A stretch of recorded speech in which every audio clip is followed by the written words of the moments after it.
But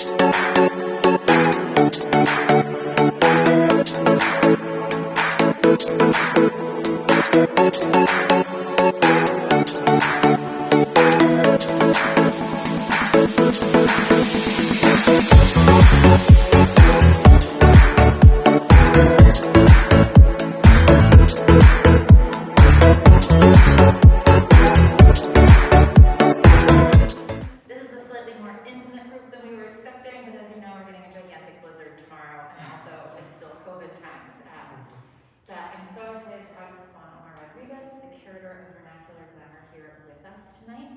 A little bit of background on the exhibition series. It's part of CAA's platform Curatorial series, which we launched in 2019. It started as a curatorial invitational and changed to an open call, which is where Vernacular Glamour came from.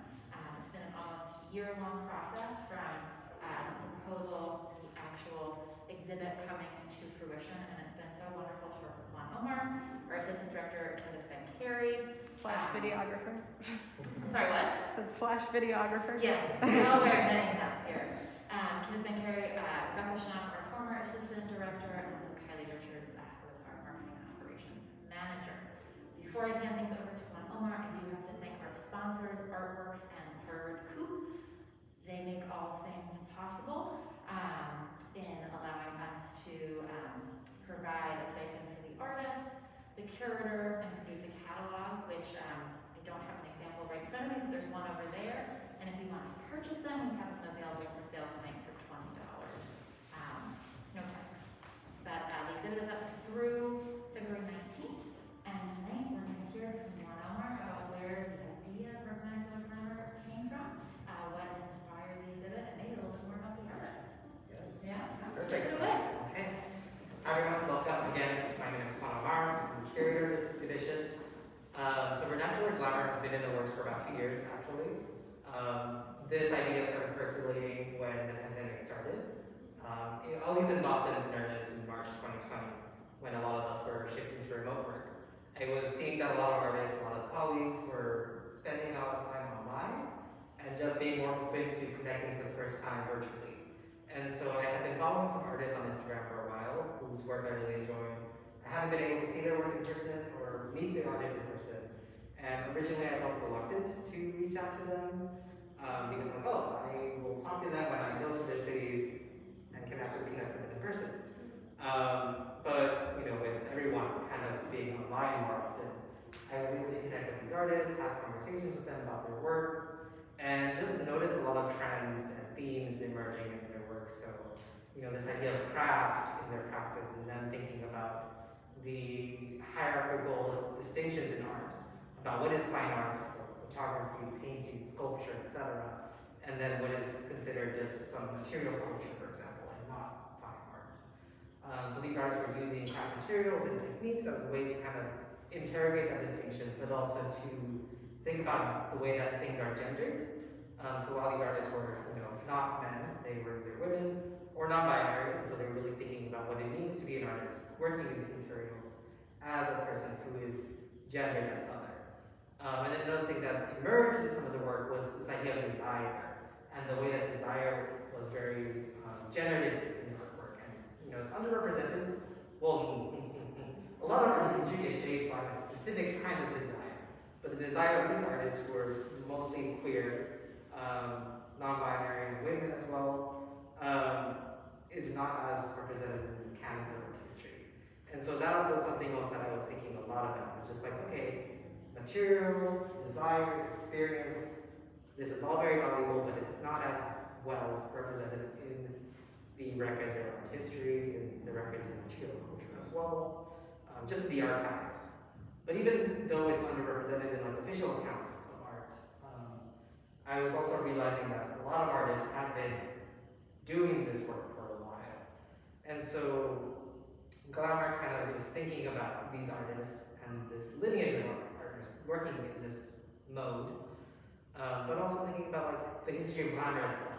It's a subject that's been in circulation since at least the 18th century, I believe. It was the first recorded usage of glamour, where it was meant to be some kind of visual magic. So the illusion of the eye. for trickery eye, so used by devils, jugglers, and magicians and wizards. I mean, so glamour has this really magical origin that I was really interested in as well. And then it was transformed over the centuries, and the way that we understand glamour today was codified, at least in the United States, was codified by Hollywood and its publicity machines. So it was associated with celebrity culture. It was meant to sell something. So it was supposed to be something desirous, a better version of yourself, a better version of your life and your surroundings.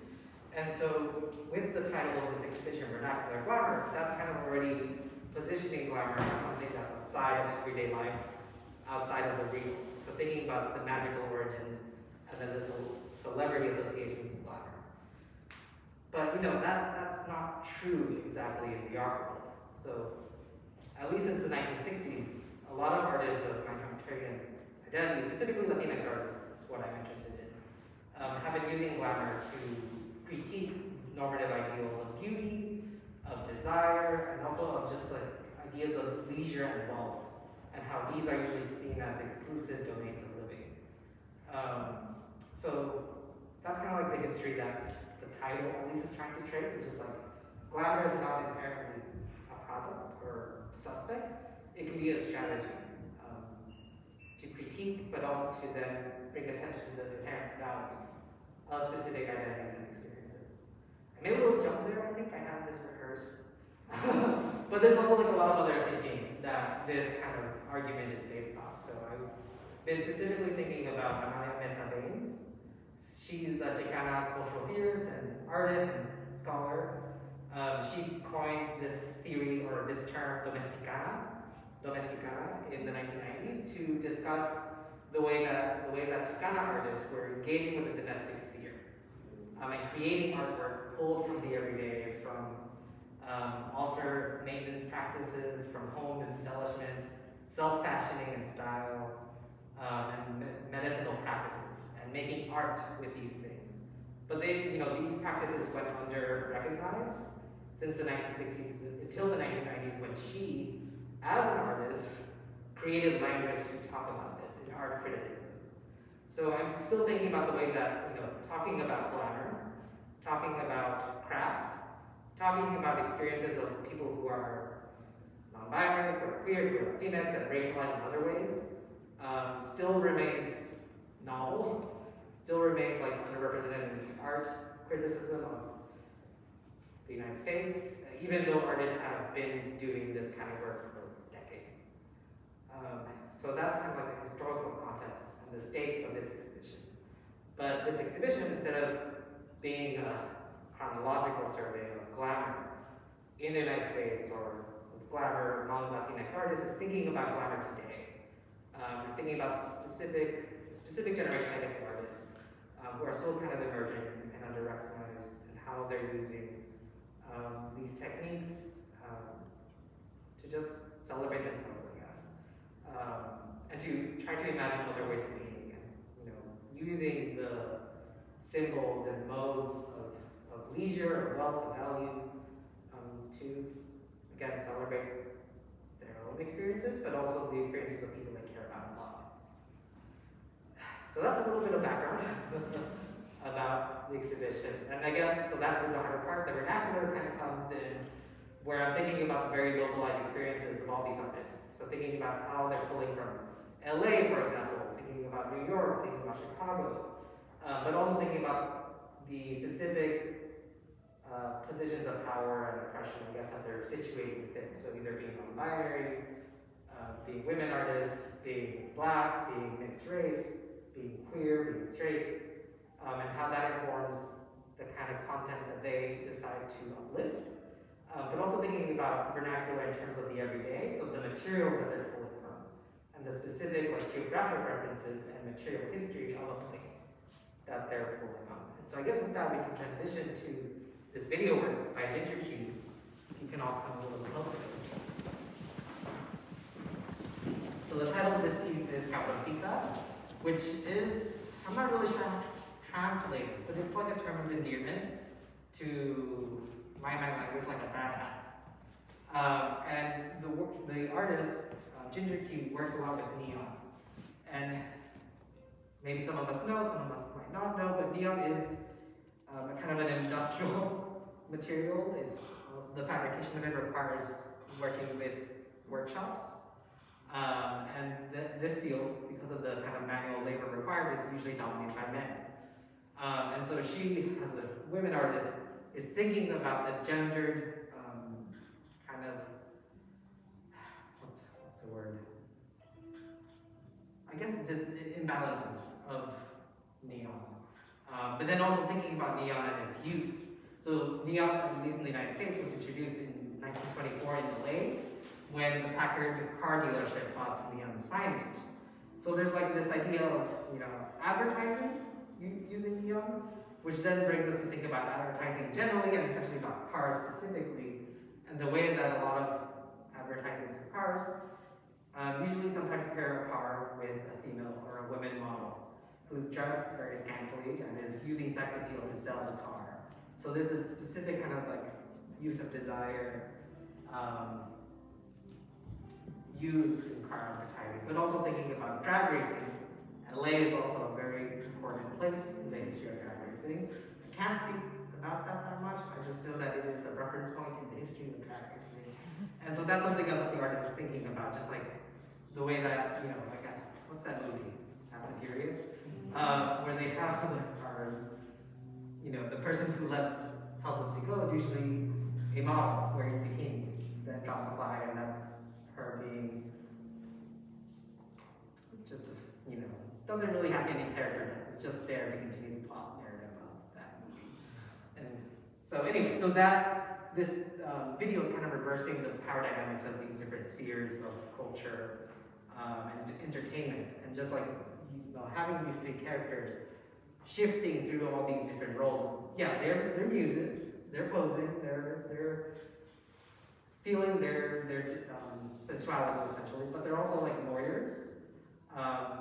They're also being, just leisurely sitting without any attention to the viewer, really being indifferent to the gaze of the viewer. So there's a spectrum of possibility here that the artist is thinking about in having these three figures play on this truck, which has been transformed with the neon.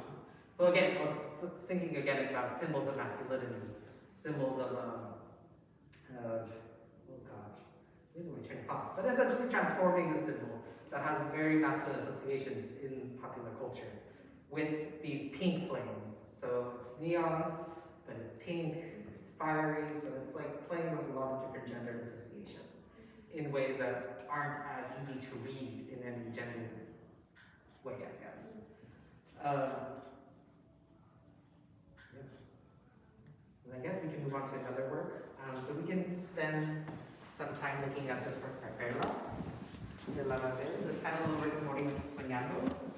So before I begin talking about anything, I can talk more about my curatorial practice. So as a curator of contemporary art, my interest is in working with artists and really thinking of artists as co-conspirators, as co-thinkers.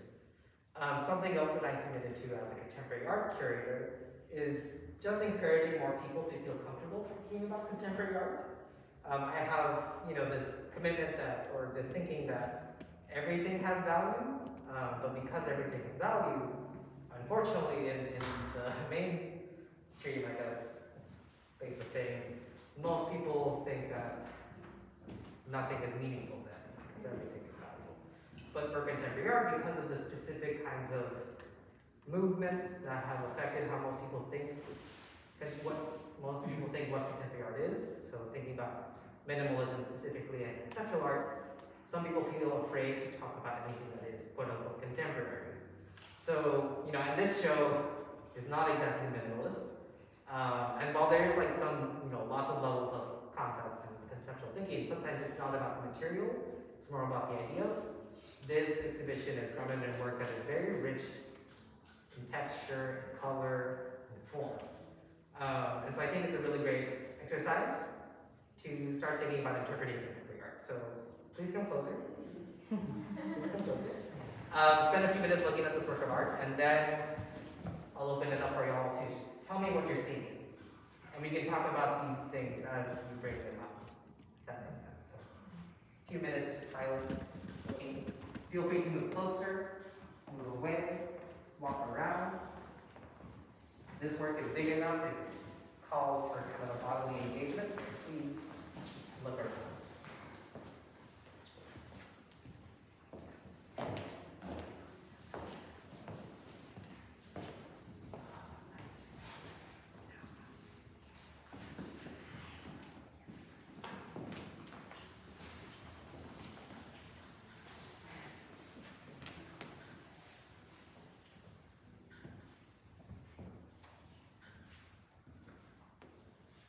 So what are some of the things that you're noticing?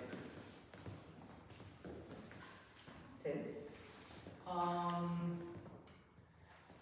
I guess not so much like what I'm sort of noticing or what comes to mind most, especially as I look at this and then look at the other works in the show, is how the body is represented. And as you were contextualizing it in the statement that you gave us earlier about the title and Domesticana and the home and the aesthetics of the domestic space, it makes me think and looking at this,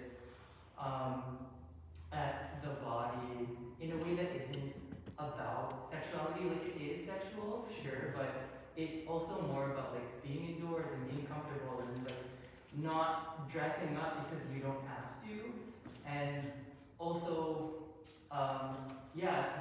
the representation of the female body in a way that, again, like, I feel like you can't get away from just the poses and stuff, but also what you mentioned and tying into that, it adds another layer to the way you can look at the body as its own home. Yeah. Yeah, thank you for sharing that. So you're noticing the two reclining figures of this work. Yeah. You're seeing that as like kind of a posture of leisure. Yeah, exactly. And thinking about leisure, you're thinking about the spaces where one can relax. Most of the places that we think about are at home, which is a very private sphere. And so, thinking about the bodies as, you're recognizing these as bodies. But the thing too about Perla is context, I worked with Perla before on another exhibition at the EMFA Boston, the SMFA at Tufts Charity Show 2019-2020. And so in that exhibition, one of the works that they showed was this kind of textile piece that was hung on the wall, which was, kind of like a curtain in a sense. It had lots of folds. And so for that work, the folds of the fabric kind of helped make the figures seem like they were inaccessible. It's made the figures very much not cohesive, not cohering, so refusing to be read in any certain way. In this work, they're continuing their interest in that kind of like refusal of having a body available to be seen. But at the same time, thinking again about leisure, we might thinking about glamour too. Glamour, the way that it's been defined as outside the everyday, glamour is also sometimes associated with leisure, and a specific kind of leisure too. It's one that only a few can access. And the whole reason that glamour then, or glamorous objects, glamorous spaces are then desired is because only if you can access it, you can access it if you have wealth, and then you can also feel glamorously, relaxed. But on that note, like the inaccessibility of leisure by wealth also then is further stratified when you think about race. And think about who can actually relax in terms of like not just the working class have a harder time relaxing because leisure becomes a commodity, but then also like not that many Black people and indigenous people and mixed race people can relax because they're usually the ones doing the hard labor, manual labor, and whatnot. At least historically in the United States, which kind of continues today, honestly. So thinking about those kind of politics of rest, and this artist is thinking about asserting the possibility of Black people resting. Yes, what else are we noticing? Yes? I am just sort of tuning in now to that sun, and something that looks like it could be a pit, a fire pit. Underneath it, all the warm colors and the melting shapes like flames, and they are reflected on the bodies, almost as if these folks are on the edge, possibly of hell. And there's some strange, the black and purple, to me anyway. I was raised as a Roman Catholic, and so it reminds me of vestments. And I'm sort of, that's the sacred, but then the secular is, I mean, in my generation, there was nothing more sort of sexy and glamorous than black silk or black satin. And so the background, I mean, this fabric is very evocative. And there's marvelous, look at it, this is marvelous cutout, almost, you really have to kind of look at it to see it. So, you know, and then those peacock feathers. Proud as a peacock and the male displaying and all that. I mean, this is such a rich piece. The more you think about it, the more that's there. It's really, I love it. Yes, thank you so much for noticing these things. So, I'm really glad that you were trying to interpret this part. This is also something that I spent, some time looking at when I saw it earlier today, and I was like, what is that? I don't really have an answer, but I think, thinking about it as maybe hell, or a pit of fire kind of, helps us think more about the other religious connotations of this work. So, something else that's here, these little cherubs. You notice the colors as well, the purple, the black, the material is satin. So the artist is also interested in thinking about Santeria, which is a Caribbean-specific syncretic religion that kind of brought in Yoruba religious belief, cosmological beliefs, and kind of hid that through Catholicism. And so it's kind of this hybrid spirituality that's emerged in the Caribbean. And so, thinking about the vernacular parts of glamour. So this artist is engaging with the spiritual practice that is very personal to them. And using material to really think about the figures of this work, and this work itself is like a form of altar.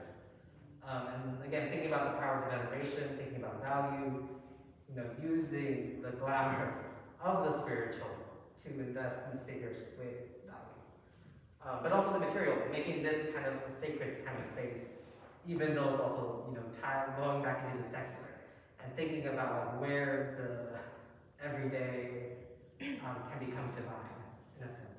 On that note, let's move to the painting in the back.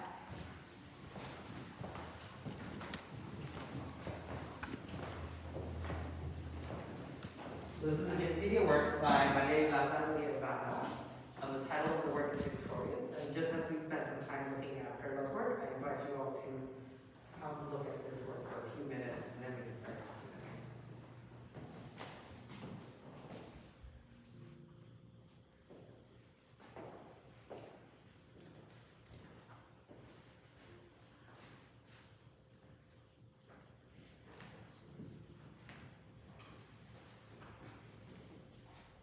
And definitely feel free to take several steps back.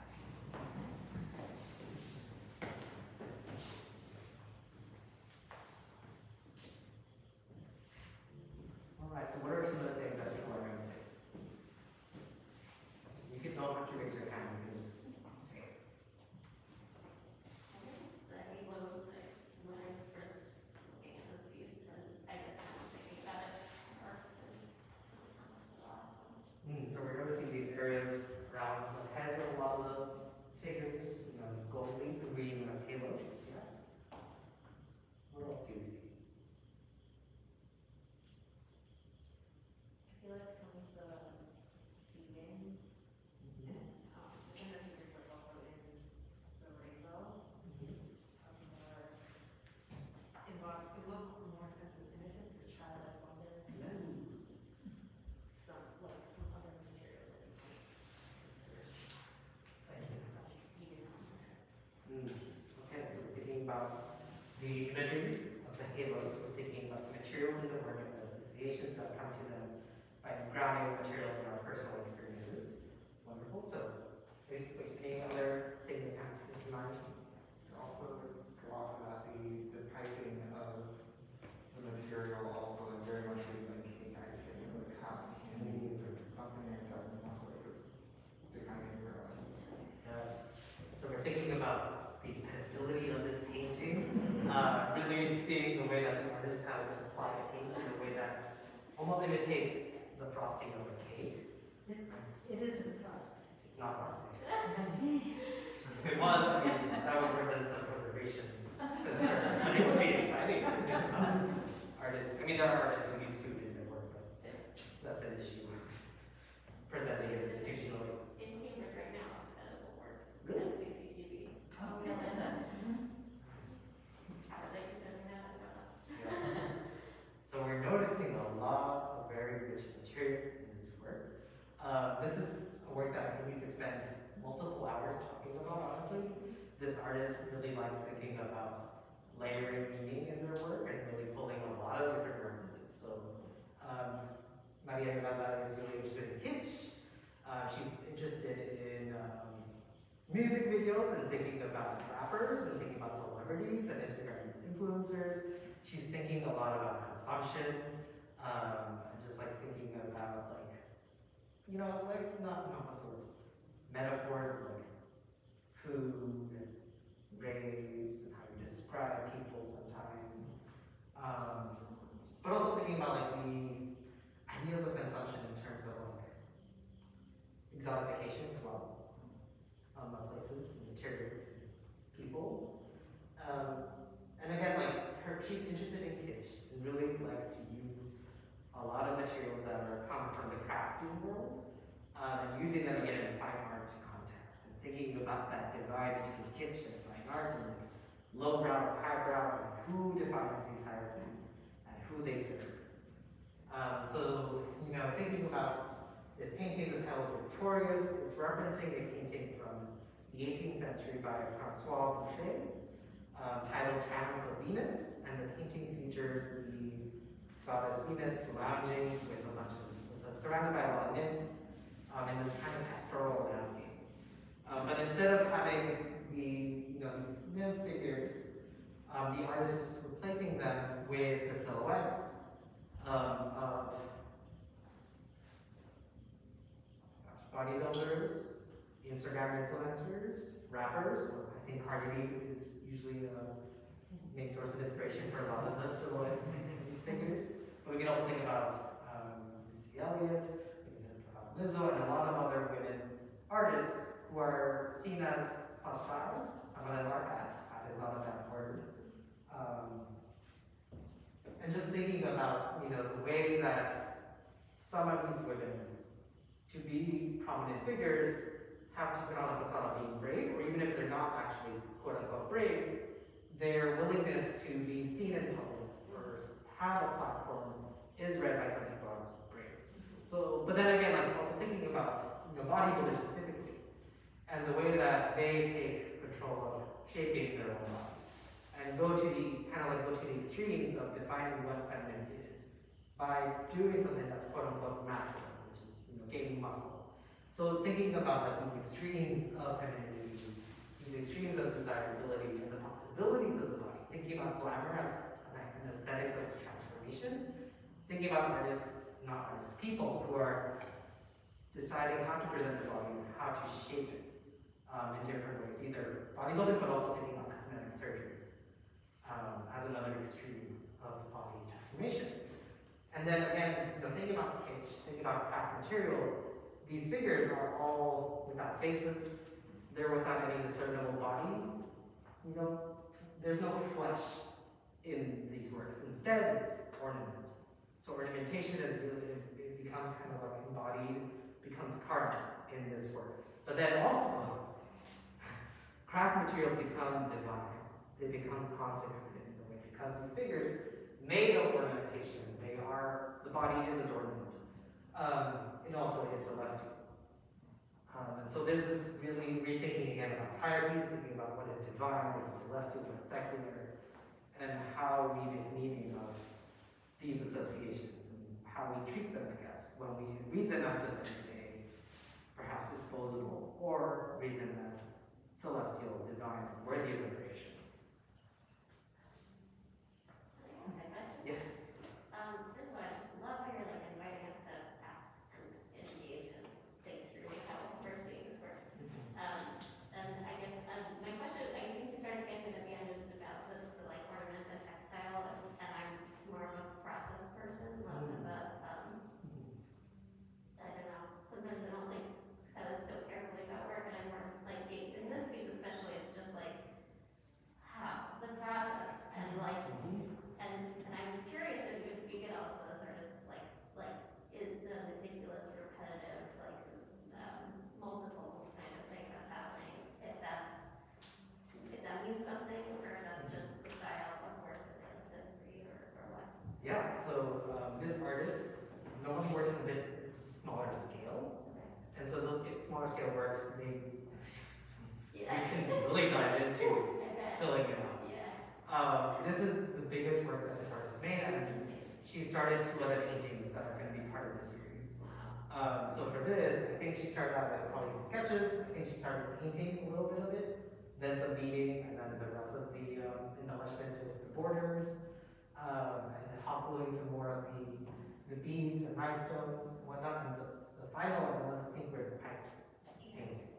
And what does it mean to have that density of what does that represent for this artist? Yes. I don't know. I mean, no, that's an amazing question, because I think she is interested in consumption. She is interested in celebrity culture as well, and is really thinking a lot about adornment as well. And like, her process kind of speaks to her interest in the obsessive. Thinking about our obsession with celebrity, thinking about our obsession with material, and the accumulation of like all these scrap materials. Like when I was younger, well, I guess I still collect shiny things. But when I was younger, my mom would take me to the fabric store, and always collect all the little discarded beads and rhinestones that were cracked to the floor of the store. I'm like, oh, this is great, right? It's not organized anywhere. Anyways, that's shoplifting, I know now. But I did not know that when I was there. But anyways, so I'm really thinking about like obsession as a cultural phenomenon, but then making it more material as well. And I guess something else that I'm thinking about too, when I was finally able to see this work in person, like I noticed all the threads of hot glue between all the works, and I'm just like, I kind of love that this artist is showing some of the method of its making, because the constellation is a really physical and visible way of tracing the artist's practice, thinking about the labor of making this work. And I think that's something else that kind of defines my interest in craft, the way that it speaks to the time and the care that it took to make something. And also thinking about constellations brings us to Chloe's work, thinking about the show craft and labor brings us to Sis's work, thinking again about the celestial and profane brings us to Jonah's work, and there's a lot of threads, I think, between a lot of the works that I really love. And I don't know, how are we doing on time? 15 minutes. 15 minutes. Is there another work that you all want to see or talk about anything as a group? Those ones and Rixie's one. Okay, we can talk about it. Those 2 more senses? Okay, let's go. I'll be over here. I guess we can talk about all these 3 works since we're on this wall. So spend some time looking at them. We can actually just start by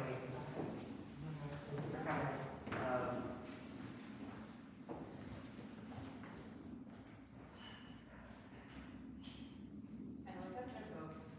I like soft things. I love the fabric that's being used as like the canvas. Yes, texture, feel it. I love that too.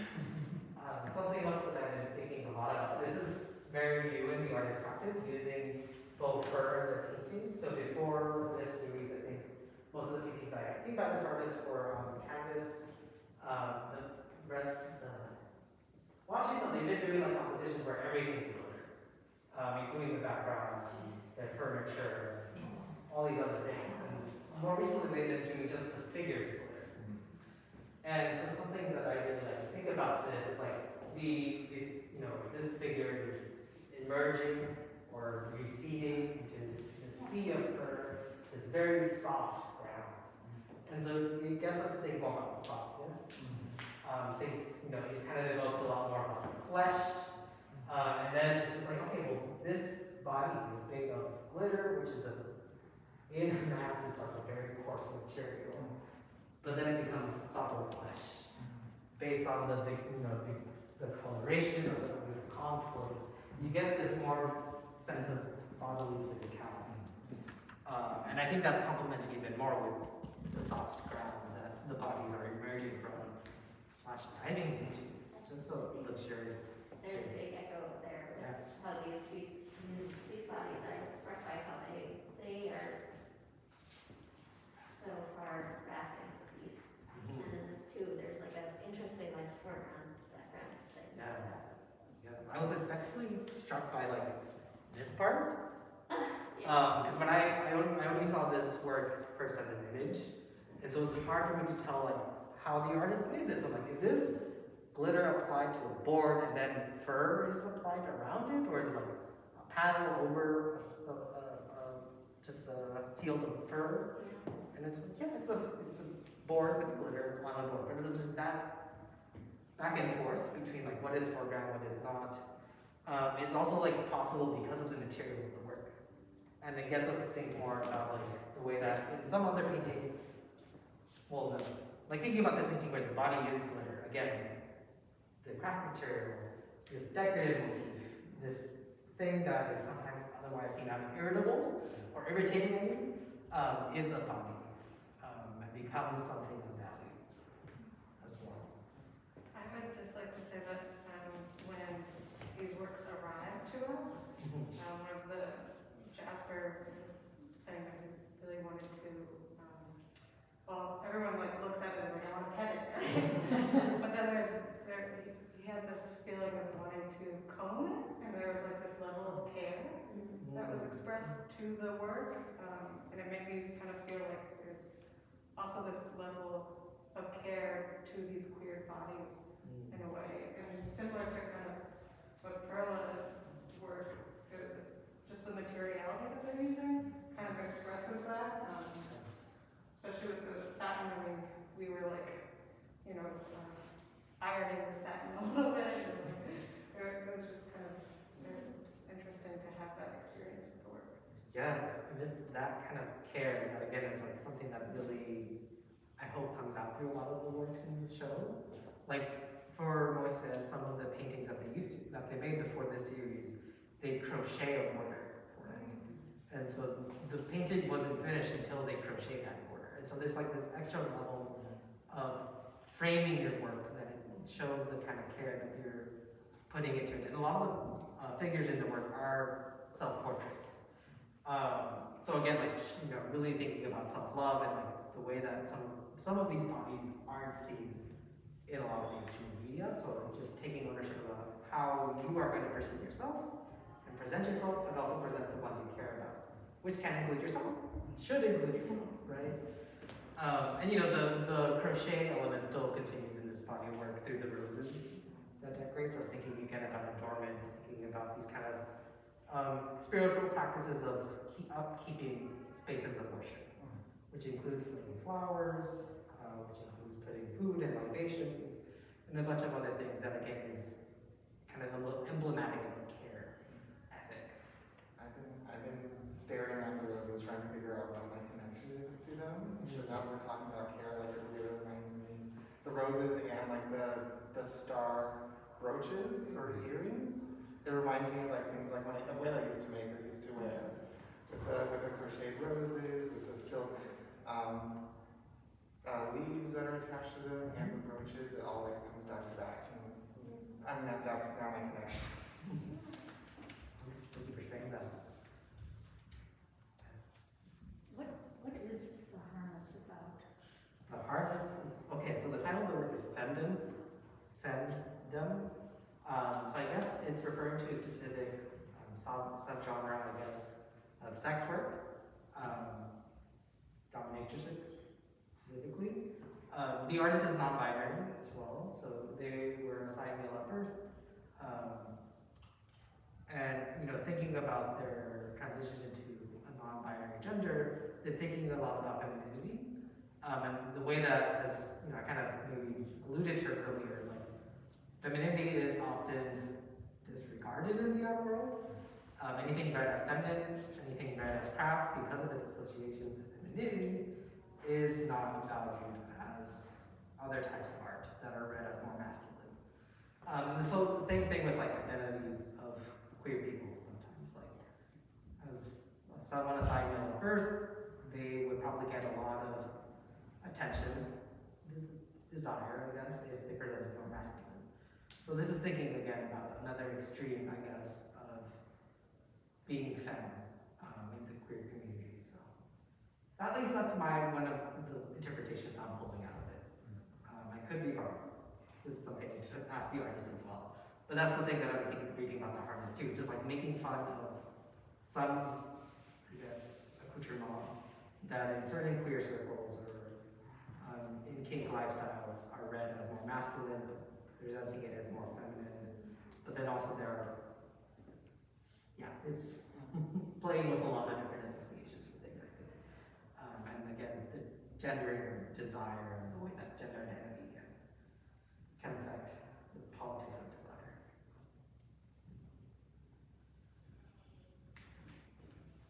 Should we talk about this one?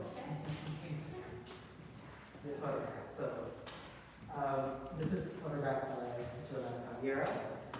Its short title is Serious Returns. The longer title are the coordinates of the star Sirius, which is the brightest star in the night sky that we see from the Earth.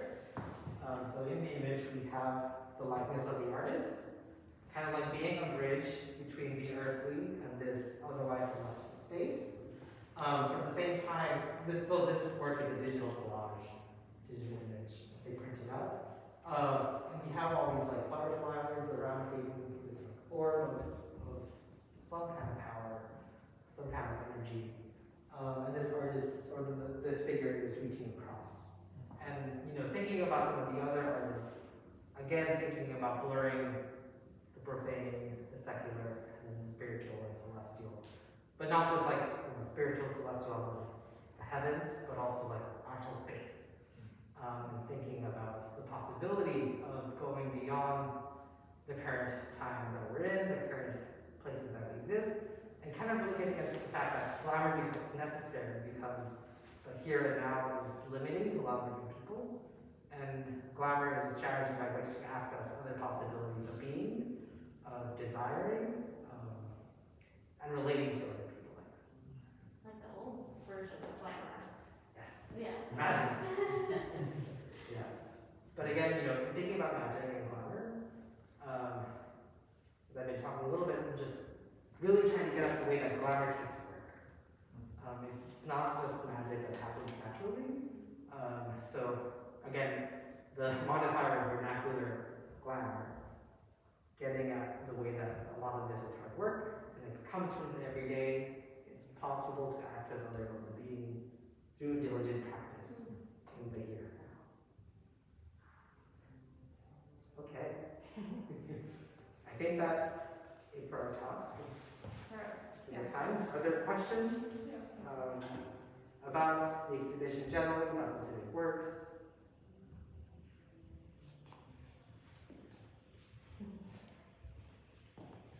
Feel free to walk around and get a survey of works too if you want, and I'll be right here if you have any.